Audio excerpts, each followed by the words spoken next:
وفاقی وزیر برائے بحری امور جنید انوار چودھری نے اپنے دورہ گوادر کے دوران گوادر پورٹ پر جاری مختلف ترقیاتی منصوبوں کا جائزہ لیا۔ اس موقع پر انہوں نے کولڈ اسٹوریج، 1.2 MGD گنجائش کے desalination plant, south free zone میں قائم کھاد کی فیکٹری، مذبح خانے اور گوادر پورٹ کے سمندر کے اندرونی چینل کا معائنہ کیا۔ وفاقی وزیر نے ڈی سیلینیشن پلانٹ کو مختصر مدت میں فعال بنانے پر گوادر پورٹ اتھارٹی کے ڈپٹی ڈائریکٹر انجینئر گلزار بلوچ، انجینئر پیر داد اور منصوبے سے وابستہ خواتین انجینئرز کی کارکردگی کو سراہتے ہوئے وزارت کی جانب سے تعریفی اسناد دینے کا اعلان کیا۔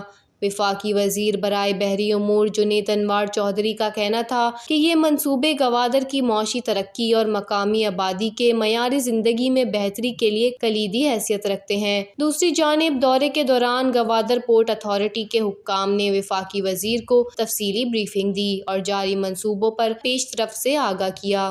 وش نیوز، گوادر، بلوچستان۔